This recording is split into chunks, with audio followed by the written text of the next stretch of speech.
It has traffic backed up in all directions. I'll show you exactly where this is happening. It's the intersection of Park Road and Woodlawn Road, a very busy area right next to the Park Road Shopping Center. Thanks for joining us live at 5 on your Friday. I'm Siobhan Bryant. And I'm Jamie Bull. As mentioned, busy area of Charlotte. In just the last 30 minutes, we have learned some new information. So with that, let's get you back to Michael Warwick. He has been on the scene there for about 45 minutes now. So Michael, you've been showing us the exact moment that the crash happened. What more can you tell us? Yeah, there's a viewer who was traveling through this intersection at the time of this accident and sent us the video from their dash cam. It's tough to watch, but it does show us what played out here this afternoon.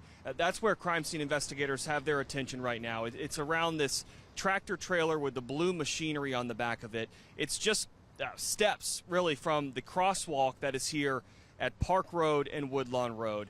We know this crash because of this video involved a person on a recumbent bike, the bicycle that you're leaning back in.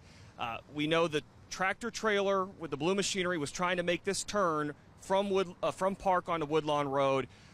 The person on the recumbent bike tried to get by the tractor trailer just steps from that crosswalk. It appears that the driver of the tractor trailer did not see that person, and the video shows the driver run that person over. Medic responded out here, pronounced the person dead here at the scene. Investigators have been here talking, of course, with witnesses and the driver of that tractor trailer to get an understanding as to what played out and whether charges should be filed. As for traffic, it's backed up in both directions, especially on Park Road. Woodlawn Road is closed. All lanes of Woodlawn are closed, but traffic is beginning to move a little bit smoother up Woodlawn to this intersection, but still slow going in both directions of Park Road. We're going to stay out here as investigators continue to work this scene.